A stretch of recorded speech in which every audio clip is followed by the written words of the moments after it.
Example number 13 है कि 2 और 41 के बीच n पद हैं। कितने पद हैं? n। क्या उन पदों के बारे में हम जानते? नहीं जानते। तो दिमाग की बत्ती जली है। क्या रखने वाले हैं हम वहाँ? a1 a2 a3 and so on. कहाँ तक? n तक। बन गया हमारा AP। और 2 और 41 के चौथे व n-1वें पदों का जो अनुपात है वो क्या है? 2:5 है। तो n का मान बताइए। चलिए, 2 और 41 दो संख्याएं हैं। सबसे पहली बात ये दिमाग में होना चाहिए कि वे दो संख्याएं कौन कौन से हैं? 2 और 41 हैं। उसके बाद कह रहे हैं कि इनके बीच में n पद हैं। वे पद क्या हो जाएंगे? माना कि ये है आपका एग्जाम्पल नंबर 13। माना कि 2 व 41 के मध्य A1 A2 A3 and so on AN पद हैं। AN पद है मतलब कि यही n पद यहाँ पे शामिल है। ये n पद शामिल है। इसके अलावा और कुछ बातें हैं। इसके बाद चलिए, इसके बाद की कहानी बाद में देखेंगे। तब n पद हैं, तब आपका क्या मिल जाएगा? समांतर श्रेणी। आपका जो समांतर श्रेणी AP होगा वो क्या बन जाएगा? 2। फिर इसके बाद A1 A2 A3 and so on कहाँ तक? AN तक। उसके बाद अंतिम पद होगा A41। अब फिर से वही कि दो पहले से हैं हमारे पास, दो संख्याएं जो हैं पहले से हैं और जो है आपने n संख्याएं बाद में डाली हैं। इसका मतलब ये इस AP में, जैसे ही ये AP बना, अब इस AP में टोटल नंबर ऑफ टर्म्स कितने हो जाएंगे? n+2 हो जाएंगे। n+2 हो जाएंगे तो n+2 का जो मान होगा वो क्या होगा? हमारा 41 होगा। अब आगे बढ़ते हैं और देखते हैं यहाँ से मिलने वाली इंफॉर्मेशन को। यहाँ तो यहाँ पे आपका A है 2। उसके बाद पदों की संख्या बराबर n+2 है। इसलिए अंतिम पद अर्थात क्या n+2 क्या हो जाएगा? आपका 41 होगा। वही अंतिम पद होगा। चलिए, इसके बाद अब हमारे पास क्या हो जाएगा? D हमें निकालना है। माना कि सर्वांतर D है। तब AN is equal to A plus n-1 into D से। इस फॉर्मूले से क्या कर सकता हूँ मैं? nth टर्म मुझे फाइंड करना है, nवां पद मुझे निकालना है, अंतिम पद मुझे निकालना है, सभी इसी के नाम हैं। तो n की जगह पे क्या रख दूंगा मैं? AN+2, क्योंकि नंबर ऑफ टर्म्स कितने हैं? n+2 हैं। तो अंतिम पद क्या हो जाएगा? AN+2। A का मान कितना है? तो A का मान 2 है। n का मान कितना है? n+2 है यहाँ पे। तो n का मान n+2 -1। D का मान तो मुझे चाहिए। आगे बढ़ते हैं।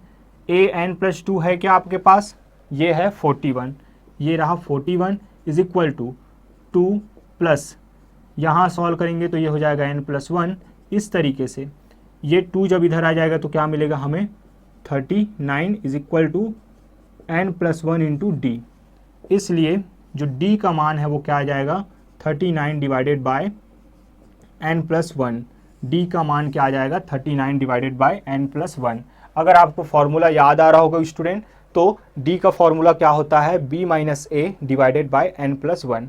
और B आपका क्या है? 41। A रहा A, ये रहा B। आप डायरेक्ट फॉर्मूला लगा के भी ये यहाँ तक पहुँच सकते हैं। और फॉर्मूला याद नहीं तो जो मेथड हमेशा से हम फॉलो करते आ रहे हैं उसी पे चलिए, ताकि भटकने का कोई खतरा ना हो। चलिए, अब हम लगाने वाले हैं अकॉर्डिंग टू द क्वेश्चन, क्योंकि A निकल गया, D निकल गया। और आगे हमें कह रहे हैं कि इसके जो चौथे पद हैं, इसके जो चौथा पद है और n-1वें पद, इन दोनों का जो अनुपात है वो कितना है? 2:5 है। 2:5 है। अब समस्या ये आती है कि कौन से, किसके चौथे पद और किसके n-1वें पद की बात हो रही है। तो याद रखिएगा स्टूडेंट, जब कभी भी यहाँ पे पदों की अनुपात की बात होगी तो वे बात होगी इसके पदों के अनुपात की, अर्थात जो हमने एक्स्ट्रा संख्याओं को डाला है उनके पदों की बात होगी। तो इनका चौथा पद क्या हो जाएगा, प्रथम द्वितीय तृतीय, तो चतुर्थ कौन होगा, A4 होगा। अगर इसको लेकर आप चलेंगे तो गलती कभी नहीं होगी। अगर आपने इस AP का चौथा पद लिया तो आप A3 पे जाएंगे और आपका जो वैल्यू है वो नहीं आ पाएगा। तो चलिए इस तरीके से फिर से मैं रिपीट कर दूं कि यहाँ जब कभी भी दो पदों के रेशियो की बात होगी, दो टर्म्स के रेशियो की बात होगी, तो हम किनके टर्म्स को लेने वाले हैं, जो हमने एक्स्ट्रा की संख्याएं डाली हैं, अर्थात एरिथमेटिक मीन जो हमने एक्स्ट्रा डाली हैं, ये A1 A2 A3 इनके पदों को लेने वाले हैं। तो अकॉर्डिंग टू द क्वेश्चन प्रश्नानुसार क्या हो जाएगा, प्रश्नानुसार क्या चौथे पद बटे n-1वें पद, ये जो अनुपात है वो क्या है, 2:5 है। चौथे पद बटे n-1वें पद का जो अनुपात है वो क्या है, 2:5 है। अब आगे बढ़ते हैं। आगे जब बढ़ेंगे तो चौथे पद फिर से किसका लेना है, तो समांतर माध्य का लेना है, आपको AM का लेना है। और AM का चौथा पद मीन्स A4। A4 को निकालने का फॉर्मूला क्या है, क्या आप बता सकते हैं, A4 इज इक्वल टू हो जाएगा A+4D। ये कैसे आया सर, तो ये ऐसे आया, AN का फॉर्मूला आपको पता है क्या है, A+ND। N का मान मैं कह रहा हूँ 4, मतलब कि फोर्थ टर्म चाहिए मुझे, तो क्या हो जाएगा A+4D। इस तरीके से क्या हो जाएगा ये A+4D, यहाँ पे A+n-1D, A+n-1D। आगे बढ़ते हैं, 2 डिवाइडेड बाई 5, क्रॉस मल्टीप्लाई कर देंगे, क्या हो जाएगा 5 into A 5A, 5 into 4D means 20D is equal to 2 into A 2A, 2 into n-1 into D, तो ये हो जाएगा 2 इंटू n-1 इंटू D।